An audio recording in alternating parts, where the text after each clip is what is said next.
We are back. Welcome back to another episode of the Cheap Seats. We're like the PSL. We take a mid-season break because we all have families and all of these things, and I don't think our families would allow us to record over Christmas. But welcome to another episode of the Cheap Seats. This is your Premier League show, Premier League podcast. Talks all things that are happening in the Premier League. So much has changed since we went on the World Cup break. Manchester United are feeling themselves again, which is a problem because now they can't be Bant FC anymore. Chelsea and Liverpool are finding themselves in some other weird identity crisis where they are acting like a West Ham more than a top table team. And Spurs. Are you just going to say Spurs are being Spurs? Is that what you're saying? Well, that hasn't changed. So yeah, I've got the guys here, Wahid, Cyrus, and Dean, to talk all things that are happening in the Premier League. But firstly, I want to start with Cyrus. How are you doing? Good. Happy to be back.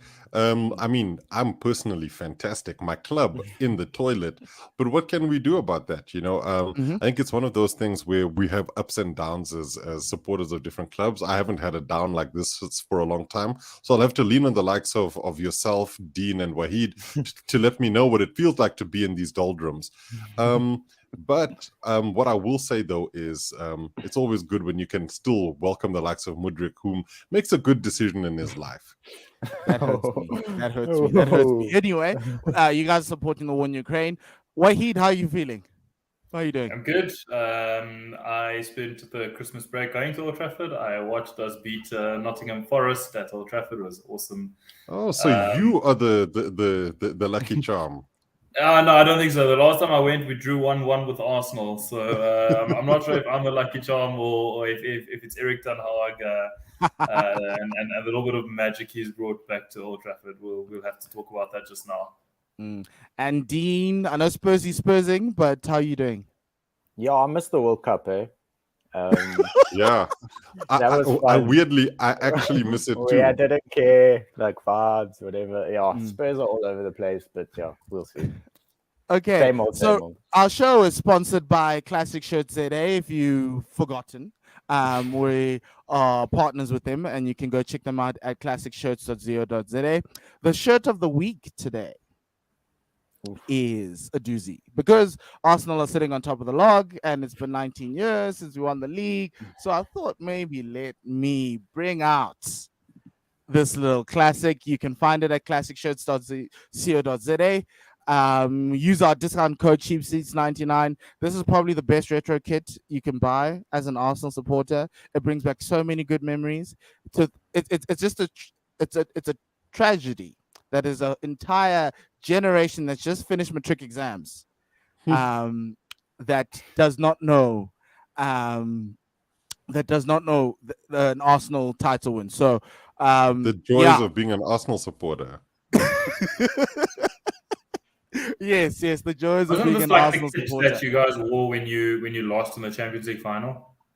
No. It wasn't this one. It was the maroon one, but we wore the away kit. It was the yellow one. No, I was thinking about seasons. Yeah, okay. Yeah, this was the season before we left Highbury. Times were still good. Times were still good. You can see Thierry was happy here. And Freddie Ljungberg is there. In the background. Yeah. Yes. So, AB's have joined us. So we're doing a little bit of magic here. Welcome, AB. Happy New Year. How are you doing? I'm good, gents. I'm good. Meetings ended early. Life is better. How are you guys? No, we're good. Okay, so first topic of the day. We go through a lot of topics if you're new and listen to us, and we discuss all things that are happening. The first one, this period after the World Cup, Manchester United seemingly on a little bit of a roll, and largely for the guys at the bottom of the screen, right? Do you consider yourselves contenders? Because my biggest fear as an Arsenal supporter is Manchester United in a title run. I feel as though the momentum and the fact that Man City doesn't have fans it actually helps Arsenal. Whereas with Manchester United and their gargantuan fans and a momentum run like you guys are doing now, you guys could actually be holding the trophy at the end of the year. No, How do you guys no. feel? What's changed at Old No, I'm Trafford? going to stop you right there. We're not going to be holding the trophy at the end of the season, Paul. Like it's that simple. Man United. I think at the start of the year, we talked about Erik ten Hag and how he was going to be a trust the process manager, and I think at the moment we can see that the process is working, but there's still areas that still need fixing, and until those areas are actually gone and addressed and fixed, we're not going to be champions. Last night was one of those games where you could see exactly why we won't be champions this year, why we won't be able to keep the pressure on the likes of Arsenal and City all the way. So we could win a game, we could beat City last weekend, we could beat Arsenal this coming weekend, but there are games where we're still going to come unstuck. We're going to lose games that we should be winning. We're going to draw games that we should be winning. And it is still a process, and there are still gaps in that squad that need addressing before we can consider ourselves able to push the league leaders for a whole 38-game season. Remember, it's a weird season. We're only at the halfway mark now. It's not normally like normally at the end of January you can start looking at the table and say, yes, these teams might be the ones lifting the trophy at the end of the season, but we're only really at the halfway stage so far. So yes, there has been a lot of progress. United are looking good. United are looking better. Erik ten Hag has an aura about him, which suggests to me that he has fixed a lot of the underlying problems. Has he fixed them all? No. Are we going to win the league? No, I don't think so. Not this season. Cyrus, I've got stuff for you, especially related to Marcus Rashford. But AB, how do you feel? From before the World Cup, it looked like this team was seemingly getting it right, but now you're like, okay, this is something we can replicate, and you've got Wout Weghorst now. Great Dutch striker, leading the line. How does it feel? Great Dutch striker. I mean, out of all the great Dutch strikers out there, I think he tops the list clearly. But no, I'm generally happier. I'm like, United are playing decent football. We've got a manager who is getting a lot out of the players. He's instilled discipline in there. We've seen a few discipline cases. Ronaldo's gone because of his discipline. Rashford was benched in the form of his life because of his discipline. The vibe is back at Old Trafford. We are not going to win the league, and I'm okay with that. But at the start of the season, I was worried about top four. It seems like we are now a contender for top four. Which I'm really happy with. We're still in all competitions. We're playing good football, but we are very much short in that squad. They are, as Wahid said, they're gaping holes. Our main striker up front is a guy from Burnley who's 30 years old who scored 2 goals the last time he was in the Premier League. This is where we're at, but there's holes, and we know there's holes. My problem is will there be money next summer for us to invest in it? Because right now ownership is up in the air. We don't know what's happening. The Glazers don't want to put money into a club they want to sell. That for me is the biggest issue. But I think Ten Hag's done amazingly. Credit where credit's due, man. Look, I think also, like, we're going to say that no, I don't think we're going to win the league. I think that's pretty standard. But at this point, with the way things have set up, you don't want to touch the money, but I would be very disappointed if we didn't win a cup at this point. Which cup is that? With the way that the draws happened, I would personally be very. You should win Carabao. Carabao. We really with the draw against drawing Nottingham Forest in the semi-final. The other side of the draw is Newcastle and Tottenham. Yes, Newcastle are really good. Yes, Newcastle have also been in a process. They are in their own process, but we should be winning that cup. If not, I will be really disappointed. So I'm not saying it's going to happen. I'm just saying that if it doesn't, I will be. I think that should now be the expectation of Man United. We should be expected to win that Carabao Cup. Cyrus, is it not the right time for you to apologize to Marcus Rashford? I'll be the first to go. I'm sorry for calling him Frank Barini. Look, I guess I should give a tiny, but I do think though that players need to either step up or I think especially with somebody like Marcus Rashford, he seemed to have hit a ceiling and wasn't doing anything. And at the point that I was giving him the most stick, I don't think that I was that far off the target. But it's been interesting to see him absolutely turn his game around and really start having end product when it came down to it. Because he was obviously getting into good positions, missing tons of chances when he should have put them away. And that's obviously also a technique and a technical issue, as well as a mindset issue. And something seems to have clicked. Maybe it's Benny McCarthy, maybe it's not. But we'll all say it's definitely Benny.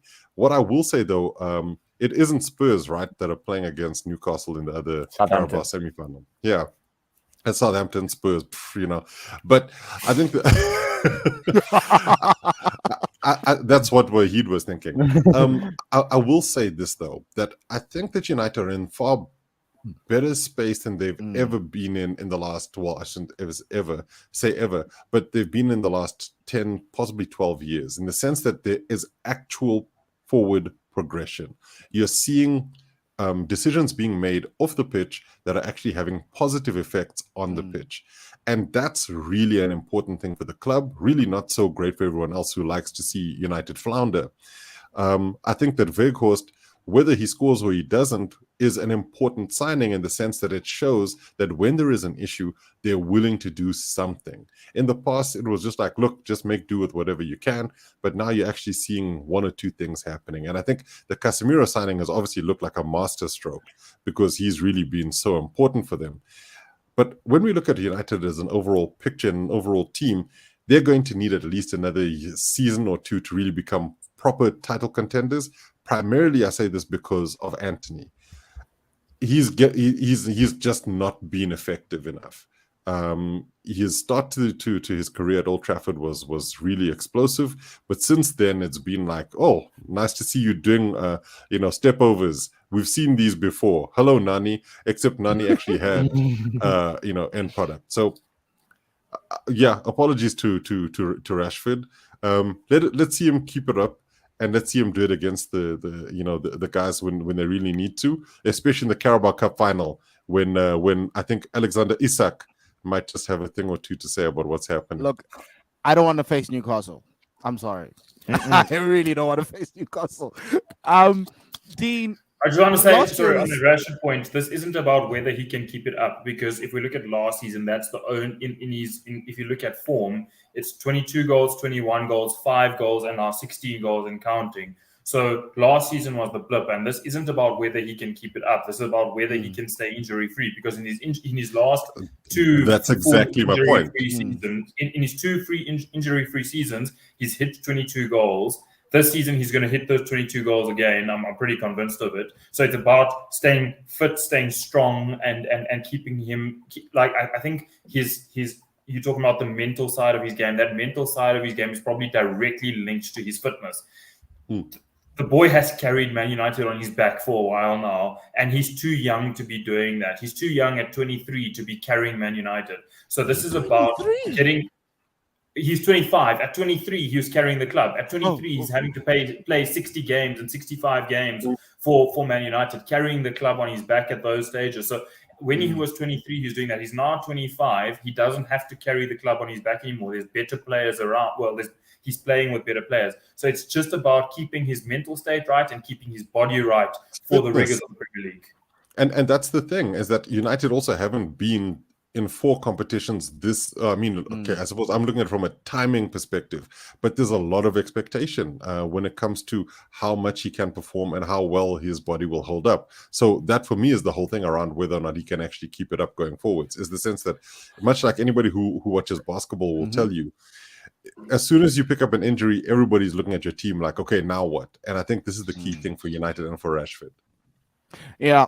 Dean, we sat here last year, and you were so happy that Cristiano Ronaldo scored that goal, I think, against Spurs and got Nuno-fied, and then you guys got Conte. But do you have regret that maybe you should have waited and gone for ETH instead? No. Hold on.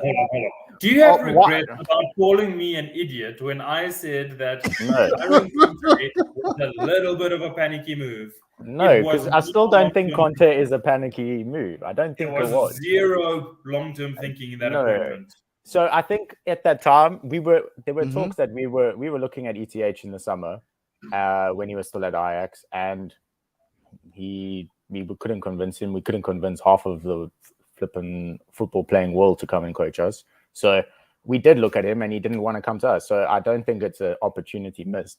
The Conte appointment, I think, was a good appointment at the time. It probably has at least, I mean, he got us into the Champions League for this year. He has done good things at the club. So I don't think you can negate anything that's happening. In terms of long-term thinking, though, it's yet to be seen. Do I think Conte is going to renew his contract? No. And that's the problem. And I think if there's anything to be seen from the way that Arsenal have done it, probably the way that United are going to do it, it's going to be a few years, and it's going to be a few transfer windows and a lot of installing your own methodology before clubs become successful again. So I think that is the situation where Spurs find themselves indefinitely. I think Chelsea are pretty much there at the same time. And Liverpool, probably not to the same extent, but they do have a slight rebuild under their sort of within the next few years, I would imagine. So I hope that Spurs take, as much as it hurts me to say, take a leaf out of Arsenal's book and look at a longer term plan that they should have done under Poch 6-7 years ago, whatever it was. And I think that's a longer term plan. I don't regret what's happened though in the past. Obviously, it hasn't been fantastic, but you hopefully learn from it and move forward. But yeah, a lot has to be said about ETH. Would you not say it's a mistake though, because you were the actual you could almost call yourself the trendsetters of hiring an up and coming manager with a project and an idea in mind, but you sacked him before he could see the fruits of that labor, and then you sort of hired two. Here, forget it. You hired two here and now managers. No, 100%. I think you didn't give your project a chance your project a chance to see the fruit, and then you hired two managers to try and like win at all costs. Yeah. Hindsight is fantastic, but let's not forget that at the time when Poch was fired, it felt like Spurs had plateaued. They'd finally reached their pinnacle, and they needed to go further than they were. And you look at the players that Spurs had in that team, with Kane firing on all cylinders, Son doing well. It looked like they needed somebody to actually potentially take them to the next level. And then you obviously will look for managers with pedigree in order to do that. So I don't think any of these were panic moves. If anything, they were quite strategically thought out moves, in the sense that let's look at it this way. United have also had the very same Spurs manager in Jose Mourinho, who did relatively well for the club, but wasn't what you guys needed in order to play the United way, right? So Spurs also took the same or similar risks. I do think, though, that Conte doesn't seem to have another gear to go to. And he seems to have hit that Mourinho plateau of, I just don't know. I'm going to just keep doing the same thing and hoping that it works. And that, for me, is obviously a recipe for disaster, much like Dean was saying. So, there's definitely a sense of we need new blood, but it shouldn't be Jesse Marsh. It should be, heavens, even Chelsea bring in Graham Potter. It hurts. It hurts. And this is why the Mikel Arteta thing was great banter when, he first arrived at Arsenal. Because, you look around and you say, oh, man, look at this. Just Pep's right-hand man. Now we're looking at him going like, okay, here's his own man. Yeah. Okay. Moving over to Mikel Arteta.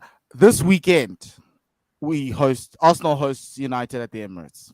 Last game, Manchester United won really nicely. Well done, everybody. Yeah. Even though the Martinelli goal should have stood. But anyway. Dean, North London derby this Sunday wasn't a pleasant game. But can you let the United faithful know what's coming to them this weekend? I'll tell you one thing. I think, so this is the biggest reason. I think Arsenal will win this game this weekend. And the biggest reason is because Casemiro is missing the game and Odegaard's going to run that midfield. That's what Odegaard did against us. Every single thing that Arsenal do go through that man. And the thing is, he's a great player. So I think in terms of what United have to do, if they can try and keep him quiet, try and do what Fred did against KDB and just shadow the man the whole time, you can try and suffocate a bit of that attack out. But I think it will be tough. That Arsenal backline is really well disciplined, and Aaron Ramsdale, on the North London derby, we were in the game for the first 5 minutes and then we were gone until the second half. And then second half, we turned up for about 15, 20 minutes and Aaron Ramsdale made some insane saves. Like Spurs could easily have scored those 2, maybe even 3 goals. So if Ramsdale is playing well and that Arsenal defense is as disciplined as it is, I do think it will be tough for United to break through. The one thing that Arsenal, or rather that United have on their sort of side is you've got Rashford in form.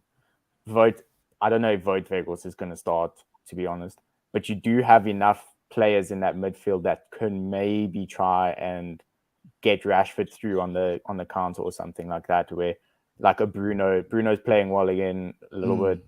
Eriksen's playing well again. That back line now seems a little bit more solid from United's point of view. So I think it will be a tough game, but I do think Arsenal have got the upper hand purely because Casemiro's out. If he was still in, I would think it would be a lot tighter. So Wahid, obviously you mentioned that obviously the goal that was disallowed yesterday, or there was supposed to be a penalty yesterday. Had that happened, Casemiro would be off.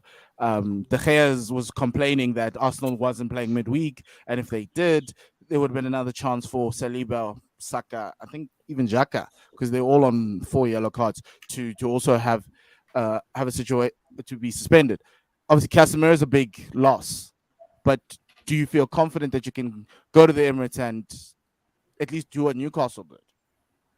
Well, quietly confident. I have conviction in this team that they will give a good account of themselves.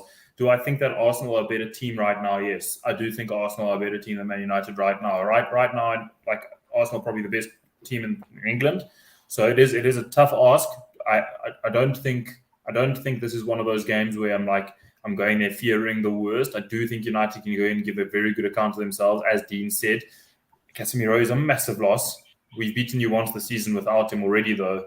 And we have a manager who is able to motivate players, and his man management is very good, but also he's very tactically astute. And you've seen him do very specific tactical things in different games to nullify certain opponents. So will Casemiro be a loss? Absolutely. Casemiro would be a loss for any team in the world. He's the best defensive midfielder in the world.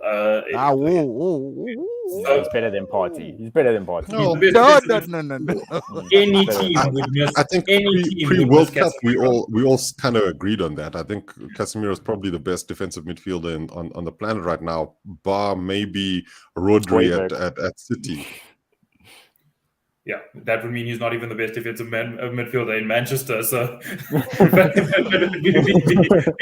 be that as it may, any team would miss Casemiro, and will we miss him this weekend? Yes, absolutely.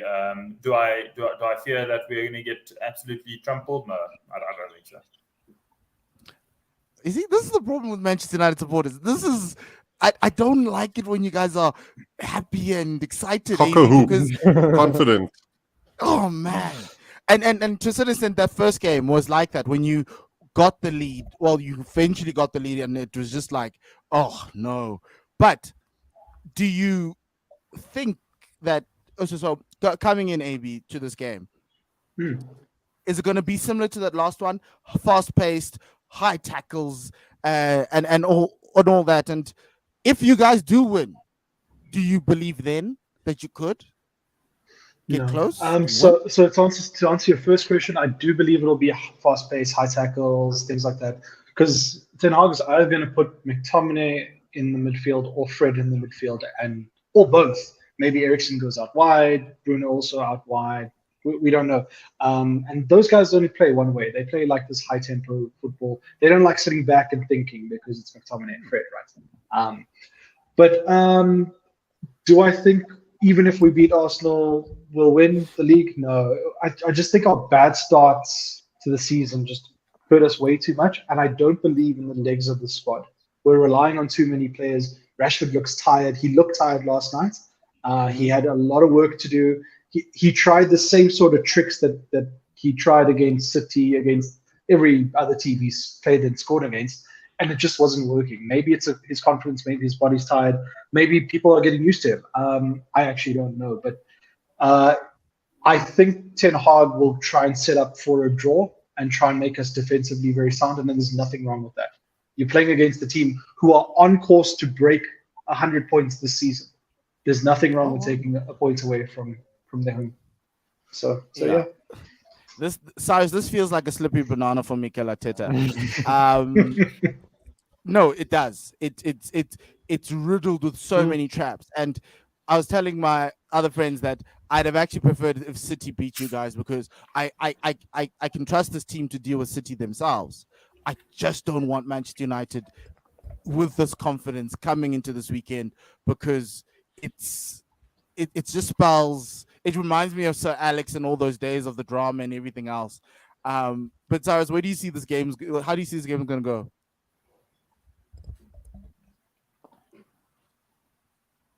I think that Ten Hag is going to play it safe.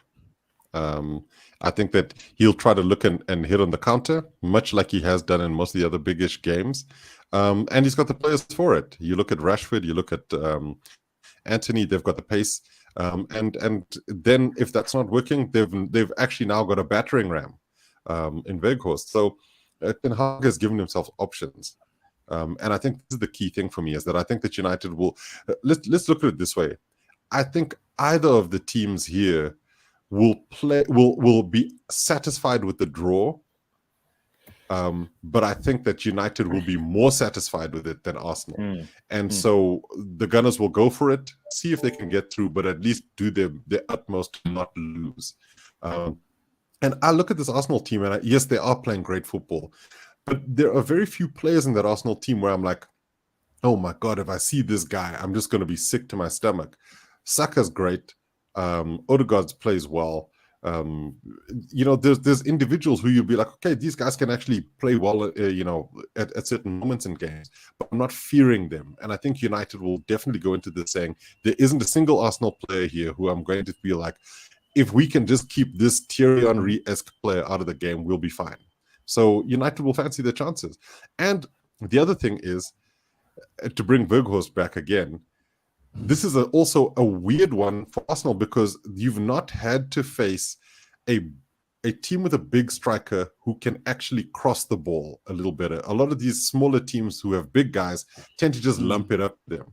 Whereas this is a United team who could get crosses into a Weghorst, who could actually cause some problems. So, I'm intrigued to see what happens. And I don't think it'll be a cakewalk for either team. I've seen everybody saying, yeah, Arsenal this, Arsenal that. But I think United will fancy their chances. And I think they'll look at this and say, Scott McTominay can get us through a lot of stuff. He doesn't have to be Casemiro. He just has to make sure he partners Fred, and that they do well in trying to negate what Arsenal do. Yeah, no, the passion merchant as the Scott McTominay is going to be very important. Where I see this game going is, I think, from a Mikel Arteta situation, is you got to find a way to cover Marcus Rashford. I think if you cut the supply to him, you win half the battle, which is why Thomas Partey is going to be so important in that midfield. And Zinchenko, to a certain extent, if he comes inside, it's going to be interesting to see if Anthony tries to stretch Zinchenko out wide, because if that's going to happen, we're going to be in a whole lot of trouble. This is a very defensive Xhaka game, so he's going to have to try and do some stuff. And to a certain extent, those two, Partey and Xhaka, are going to have to win the game for us. I don't see Odegaard getting a lot of space. I don't see Saka getting a lot of space. I see Saka getting doubled. Martinelli looks off color. Also, the bench is just weird. Arteta doesn't want to make a lot of subs now, and that's my worry. And so if Arsenal doesn't score early in the game, you could find themselves with Manchester United being able to change and bring on subs, and that's when Marcus Rashford wins. When teams are tired, he can come in and take a goal away. So that for me is my big worry. We've had pretty much the same changes all the time, and that's that Martial goes off, Rashford goes central, Bruno moves to the right almost every single game, and then we put another body in midfield. That is our tactic when we up almost all the time. We put another body into midfield and Bruno goes to the right. That often happens, and then Garnacho comes on. Garnacho is one to watch out for on the weekend because he can stretch a defense. He's actually looking really good. His form is really good, and he's really coming into his own. It must be nice without CR7, eh?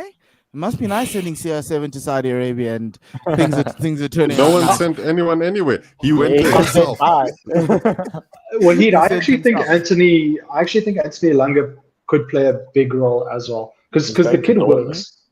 He just, I mean, No, but he just really does put in a shift when Sancho was here and there.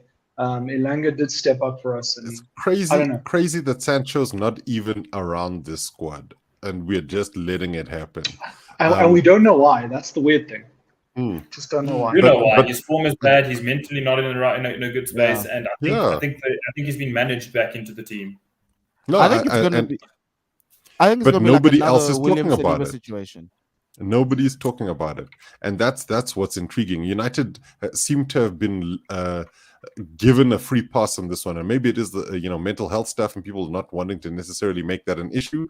But any other club with an £80 million signing who's just not even in the squad will be getting raked over the coals. You guys have done that. I think Sancho's transfer fee got lost in the lost in the amount of stuff that happened at Man United in the last couple of years. He was signed in the same window as Cristiano Ronaldo. I think that the fanfare around an £80 million signing is lost when you sign Cristiano Ronaldo. People then start focusing on things other than your £80 million signing, and the media have done that. We have had an absolute free pass on Sancho. Sancho himself has had a free pass. There would be a hell of a lot of more media scrutiny, I reckon, if he's not signed in the same window as Cristiano Ronaldo. Also, how the Ronaldo signing transpired, everything that's happened has kept attention away from players like Jadon Sancho. So yes, he's had a free pass. Let's hope for the kid and for Man United that he's been managed well, and that this time away and the specific coaching program is beneficial for him, because there is a player there. There's absolutely a player there, and it's just about getting him firing and playing in the right position. I think the other thing is that he was brought to Man United to play on the right wing, and it's been very evident that he bought a left winger to play on the right wing. He's not a right winger. And we've got we've now bought another £80 million signing to fill the space that our other £80 million signing didn't fill.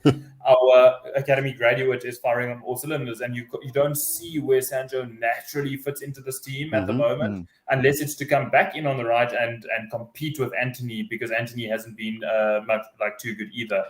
Though we've Garnacho is able to do that. Pellistri is being integrated into the team, looking really, really good. Not going to go out on loan. So there's dynamics there for Sancho to come back into the team as well. Yeah, look, I think for me, it feels like a William Saliba type of situation, right? Yes, his mental health is important. Mikel felt William just didn't have the characteristics to play in the Premier League from a mental perspective. So I hope he comes back. Well, not for me, but just for the player himself. No, generally, And he's a good option on the bench if he is actually fit. Someone to throw in the mix. High quality player. Nobody pays 80 million for a bench player, but I will say that if anything, if United, have you seen your squad? Have you seen your squad, sir? Look, I don't know why you'd go to Chelsea before you go to Man City with Jack Grealish, but sure, I'll accept that.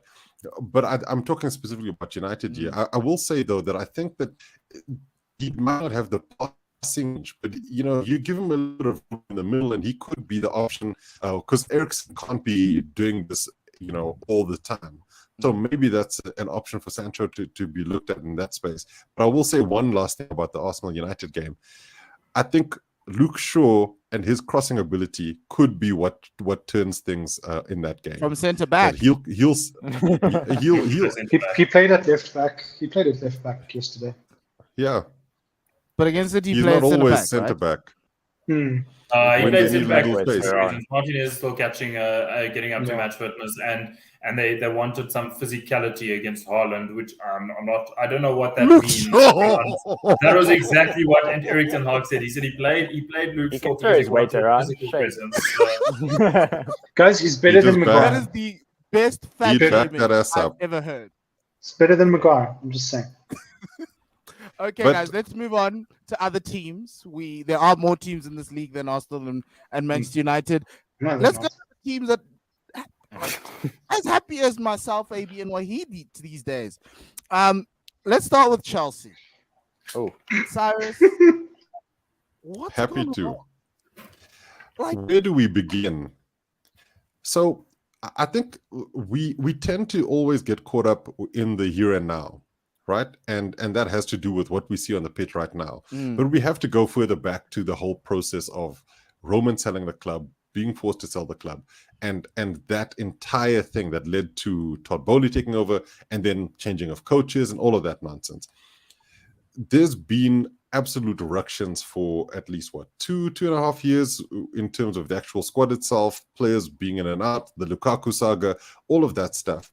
On top of that, you then have what happens with Chelsea, with Roman being forced to sell the club. None of our clubs here have had to go through anything like that. But your clubs have had to go through something like that. And so it's a unique experience for a top club to have to be like, okay, fine, ownership's happen. You freeze everything. You're not able to do stuff like contract in negotiations. And if you look at where Chelsea's biggest issues are right now, it's in defense. And what did we need to do the most desperately over that period? Re-sign Antonio Rudiger and Andreas Christensen. They then both leave, and they've been pillars of that Chelsea backline for the last couple of years and led to the Champions League win. And now we're in a situation where you're having to pretty much rebuild everything. Goalkeeper, defense, midfield, everything has changed because the new owners come in, they've got a new philosophy, and they get rid of the coach himself. So once a coach who's had an issue with the ownership, not necessarily with the players, is then jettisoned, you're changing everything. So mindset changes, team style of play is changing. People who brought in previous coach longer be put in. So for instance, since for Chelsea, and the guy who brought it is gone. So you've got all of those things as being factors, and I think that's where you've got a major issue. And then there's also the small fish in a big pond in Graham Potter, in the sense that he's got to learn to either eat the fish food and become a big fish, or get the heck out of the pond. And those are the kinds of issues that Chelsea have had to deal with wholesale. So when you look at it, there's defensive issues, there's injury issues that have affected defense and offense and midfield. Where do you have any stability? And the reality is you don't have it anywhere.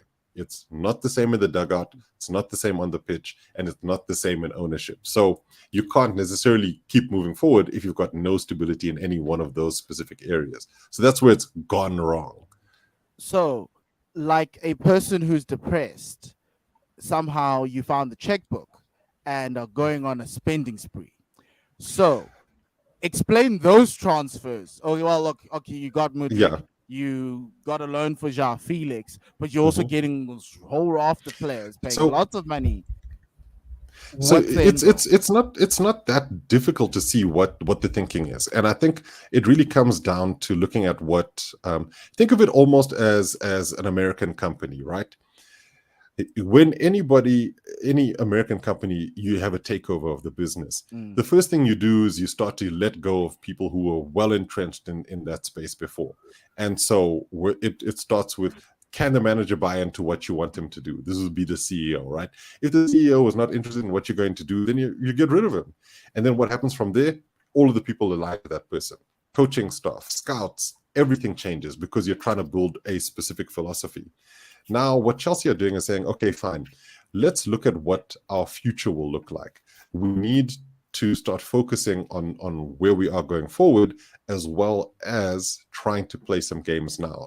And I think I'm pretty certain Todd Bowley and them are like, Champions League, no Champions League, we're going to be fine. We just need to start investing in what our future is. So we've got defenders that will complete an entire back line. Centre backs, so like a Badiashile, Fofana's already been there. Koulibaly clearly looks as if he's just not cut for the Premier League, but there are already options to replace him within this going forward. Then the next obvious space to look at is what you do going up front. Now, João Felix is clearly a bit of a panic loan, but I also think that they're looking at it in terms of it being a win-win for the player and for the club. If João Felix is able to get Chelsea fired and help the team moving forward, then it helps around the feeling around the club, helps the fans start to get behind the manager and the board and all of that stuff. But then it also rehabs João Felix if he has to go back to Atletico. If he does have a great loan and then it's like, okay, we'll make this permanent, then he sticks around. But the likelihood of that happening, not necessarily high. Then let's look at all of the other purchases. The Mudryk one is a really fascinating one for me because it does two things.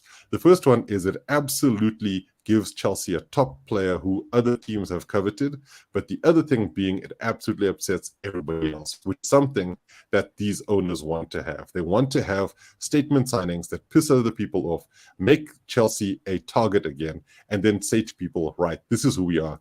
We're going to push to be the best. Mudryk, you're now here. You got to show us what you can do.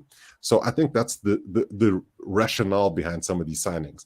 And I think a lot of other clubs should be really worried because I don't think that there have been major financial fair play issues with the way the deals have been structured yet. I also feel as if because there's going to be a lot of players leaving the club, they'll manage to gain some of the money back. Not all of it, but they've amortized things so insanely that, I mean, these guys understand the accounting behind this, as do you guys. So Chelsea are definitely playing a crazy game, but it's not one that is just chuck money at it. Because when because he had all money, these guys don't have it. They just have a plan and they're willing to splash.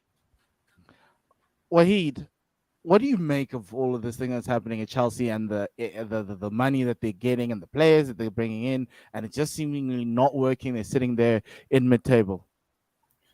To me, I've said that it seems like the Woodward years for Chelsea.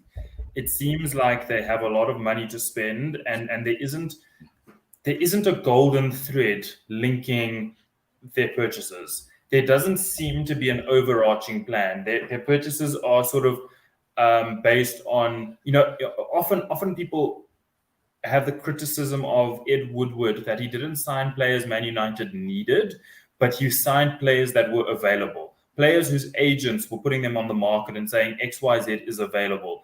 And at the moment, to me, from the outside looking in, it's looking like Chelsea are doing the same. They're signing players who are available, sometimes for overinflated prices, and I'm not entirely convinced yet that the team looks better after this £350 million outlay over 2 windows. I'm not convinced that it looks better. And that was a hallmark of Ed Woodward's transfer windows. He'd spend money, and that's when Man United have been crucified with the amount of money we've spent, but not well. And so far, I'm not convinced money's been spent well. Chelsea spent £62 million on what can be described as a fourth choice left back at the moment. It's not money well spent. Could a player like Cucurella come good? Yes. Is he looking good right now? Absolutely not. Same with Koulibaly, other players like that. And that's my issue with the Chelsea spending right now. There isn't a golden thread linking them together. They don't seem to be players bought with similar mentalities, similar playing styles, bought to play in a similar style. They're just players who are available. Here's a question for you. Who is Chelsea's sporting director? Todd Bowley. They didn't have one for a while. Still don't. So this is the thing, that I completely agree with you, Wahid, but I also see that there is some method to the madness, because the person that Bowley is leaning on the most here is Potter. And so we're seeing a Potter-style team being put together where he says, okay, I can use this guy in the way that I've been playing. So if you look at the way Brighton play, right, a lot of the guys that they have to fit into specific molds. Chelsea don't have those kinds of players, especially in midfield, and especially with N'Golo Kante injured. So Jorginho, for instance, is an actual spoke, or rather a spanner in the spoke of the wheels in a Bowley, in a Potter type midfield, because he doesn't necessarily progress the ball anywhere. He's a pass the ball backwards, and he's been problematic for Chelsea for a long time. He also doesn't tackle particularly well. So when you start looking at the guys around the Chelsea setup, I totally agree with you in the sense that, yes, it looks as if they've spent poorly and purchased the wrong players. But you also have to remember that this is guys who are coming to make a statement. Bowley would pay whatever. If Potter says, I want Cucurella, fine, whatever the price is. And yes, he's paid over the odds for somebody who really does. He's not even getting into the team ahead of an academy graduate in Lewis Hall. And I think there will be massive teething problems, and there will be loads of players who will come and go because they've purchased absolutely horribly. But then once things start clicking, when we finally assign Rice because Arsenal want him, then everything will be pretty good. Yeah. Okay. On that though, I have one reservation on one point you made, and that was that Todd Bowley is leaning heavily on Graham Potter, who I have bigged up before. Yes, I think Graham Potter was a really good manager for Brighton, and I thought that he might be destined for bigger things. However, right now, you mentioned that he's trying to get Bowley to buy him players that he wants to play the way he wants. Should Chelsea be aspiring to play like Brighton, much the same way that once upon a time, should Man United have been aspiring to play like Everton? We had a manager showing Rio Ferdinand, a Rolls Royce of a defender, videos of how Phil Jagielka defended. So does it make sense? That was fun though. Jagielka is the greatest Does it make sense of all time. Does it make sense to be making a Brighton out of Chelsea? Does it make sense to be allowing a manager to form a Brighton from a behemoth of a football club? And this is exactly why Thomas Tuchel was fired, because he was asked to do exactly that, to mold a team in his image. And he said, there are people whose job it is to mold teams. My job is to coach. And when I was trying to explain that to people, they couldn't quite get it. Now you understand what the whole problem is. Todd Bowley and them are trying to work a system where the manager is as integral to whatever happens at the club as the players are. And so when you want to build a system, it's going to be what happens with Graham Potter. And the other thing about it is that the same stick that we've used to, or rather the same thing that we've used to big Potter up to say, oh, look at Brighton, how plucky they are, they play some good football. We can't use that as the same stick to say, oh, well, do you want to play like Brighton? Because Brighton do actually play some good football on occasion. If you played that type of football, yeah, exactly, quite a few times. But you ask a couple of other teams whether or not they'd be happy to play with a free-flowing football with better players, they'd say, okay, that would work. It's just that I hate seeing Chelsea linked with Leandro Trossard. Sorry, Arsenal. You can take him. I'm sorry. You can take him. Because for me, it's those guys that really, they've overperformed at Brighton. Moises Caicedo makes absolute sense for me. He looks like a classy midfielder and looks like he'd function in any team. Cucurella,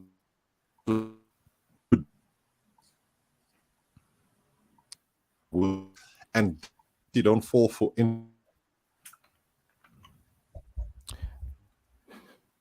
Sorry, I think we're losing you there. Okay. Let's stop talking about Chelsea though. Yes. Dean, we're coming to the end of the show. You guys are playing Man City tonight.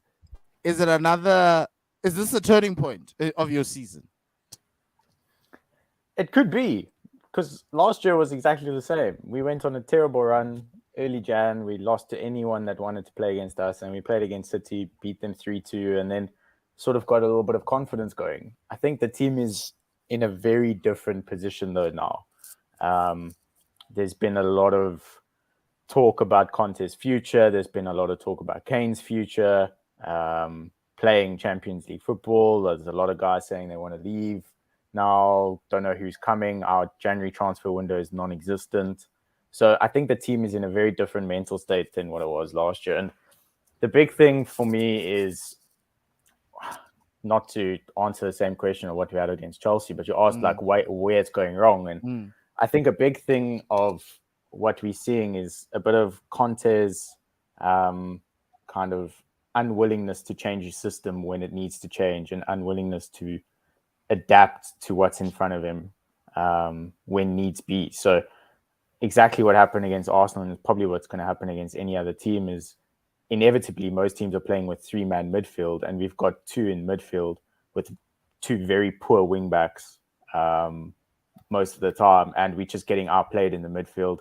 The 3 beats the 2 anytime, and we're ending up knocking it forward to Kane and trying and hoping he gets it and can make a pass. That's all that's happening at the moment. Do you feel sorry for Harry Kane? Yep. If I'm Harry Kane, previously I would have said no, stick around, but like Conte will make. Kane needs to leave in the summer. Like he has to now. It's time. I would be And no Spurs defender or no Spurs fan can actually say no, he should stick around because he's given us 8-9 years. We haven't won a trophy. You don't end up with a world-class striker coming out of your academy, every other year. It's been a once in a lifetime that we've got this. We've got players around him that can actually play, probably not as great as what they should have been, but we haven't been able to deliver. And Kane's career is coming not to an end, but it's kind of past the point where he should have already done something. So Kane needs to leave. Spurs need to go through a massive rebuild. It's a very bad point in Spurs sort of league title, league sort of building around the team. It's just a very bad sort of energy around what's happening at the moment. No one knows what's going to happen. So I wouldn't be surprised if we beat City tonight, but I also wouldn't be surprised if we lose 4-0. So it's that kind of feeling around Spurs at the moment. So not good. 100 million for Harry Kane in the summer? No, thank you. No, thank you. No, thanks. Harry Kane. Yes, please. Yes, please. with bells, cherries. We'll even give you players in going the opposite. You like Christian Pulisic, right? Anyone that Raheem says Sterling. anyone that says they don't want Kane at their team doesn't know football. I'm sorry. No. It's not that I don't want Kane in my team. I think not Kane for is 100 million pounds. phenomenal striker. You know that I've wanted him for so long. I don't think the economics of it is going to make sense at his age for Man United, considering all things that are going on economically at Man United. We should be aiming at someone who's using United as a logical step in their career. It's the words that Ralph Rangnick used a lot. But a guy like Ramos from the World Cup, a guy like Victor Osimhen, those type of players could come to United and use us as a logical step in their careers.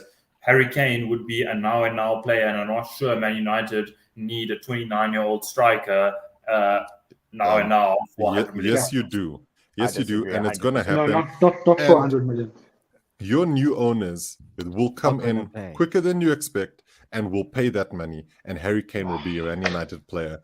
If he doesn't go to United, I can guarantee you he's going to Newcastle. I mean, I'd love for him to London. Not a chance. Tell me, club another fee that Spurs would want that would keep him in England. And potentially playing the Champions League, because Newcastle, I think, are going to get that fourth spot. And the other thing about them is that they're going to sell him the project and say, look, yes, we've seen all this Spurs stuff, but don't worry, we've got money and we've got a good coach. You've seen what we've done. You'll be partnered with a couple other guys. You help us create something here. You can be our Alan Shearer. Look at what we did for Shearer. Yes, they won absolutely nothing, but I wouldn't be think surprised. He stays in England. I don't think he stays in England. He goes to purely for Spurs, and I think he goes to Bayern Munich. Who's going to pay 100 mil? Yes, they don't have money outside of the UK.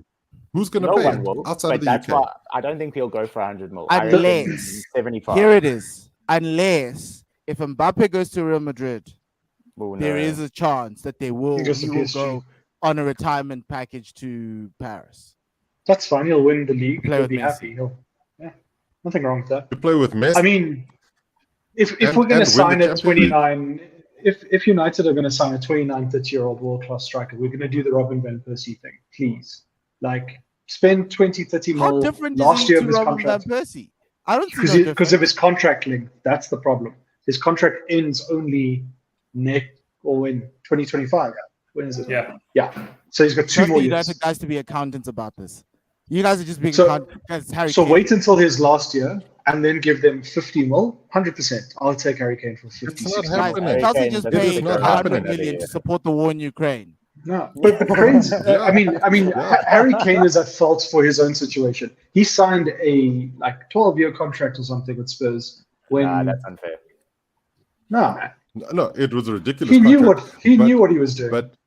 But everybody at Spurs understands that right now there are very few teams who are going to pay the amount of money that Spurs will be looking for, and those teams will be Chelsea, Man City, probably PSG, maybe Newcastle, because I do think they've got the money and they might be looking at it, or potentially a cut price deal to somebody like Bayern Munich, but I just don't see.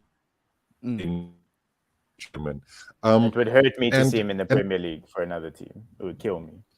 absolutely kill me. Oh, don't worry. I'll give you tips how to survive. But I think that's the way we need to end it today. Now go get my Van Persie jersey. Whoa. Don't do that. Don't do that. But thank you very much, guys. That's the end of our show. What a way to start the year. What a great podcast. We'll be back next week, hopefully discussing an Arsenal win against Manchester United and Spurs finally beating City again. And that gap's like 10, 12 points. That's what I want it to be. But outside of that, thank you very much, guys. Have a great time. Remember, go to Classic Shirts ZA to get your retro shirts and all the kit needs you have there. Outside of that, goodbye, good night, and Lesale Kakahiso.